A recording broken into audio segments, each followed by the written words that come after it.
Hi guys, AFMC armed force medical college. இங்கே MBBS நீங்கள் படிச்சிங்கன்னா நமக்கு ஒரு பெருமையான விஷயம். ஏன்னா இந்த கண்ட்ரிக்காக சர்வீஸ் பண்ணுவீங்க. நீட் 2025 பாய்ஸோட கட் ஆஃப் 535ம் கேர்ள்ஸோடது 559ம் இருந்துச்சு. இங்கே நீங்கள் ஒர்க் பண்ணிங்க அப்படின்னா நமக்கு ஹியூஜ் சேலரியும் இனிஷியலாகவே அண்ட் தனி கோட்டர்ஸ் கொடுத்துருவாங்க, தனி வெஹிக்கிளும் கொடுத்துருவாங்க. So one more thing is that இந்தியாவில் இருக்க டாப் மோஸ்ட் சேஃபஸ்ட் காலேஜில் இது one of the important college. இருந்தாலும் இந்த ஏஎஃப்எம்சி டாப் 20 காலேஜுக்குள்ளே வராதுக்கு 3 reason. First reason 7 years bond.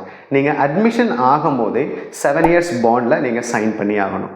7 years பாண்டுங்கிறது என்னென்னா, நீங்கள் எம்பிபிஎஸ் கம்ப்ளீட் பண்ணிட்டீங்கன்னா அதுக்கப்புறம் 7 இயர்ஸ் இந்த கண்ட்ரிக்காக நீங்கள் கம்பல்சரியாக ஒர்க் பண்ணியே ஆகணும். அப்படி ஒர்க் பண்ண முடியல அப்படின்னா நீங்கள் 69 lakhs பே பண்ணதுக்கப்புறம் தான் அங்கேருந்து ரிலீவ் ஆக முடியும். I will give the example. 2025 நீங்கள் எம்பிபிஎஸ் ஜாயின் பண்ணுறீங்க. உங்களோட எம்பிபிஎஸ் 2030 முடியும். அந்த 2030 2037 வரைக்கும் நீங்கள் 7 இயர்ஸ் இந்த கண்ட்ரிக்காக ஒர்க் பண்ணியே ஆகணும். ஓகே, உங்களால் பிஜி கம்ப்ளீட் பண்ண முடியாது ஆஃப்டர் கம்ப்ளீஷன் ஆஃப் எம்பிபிஎஸ்.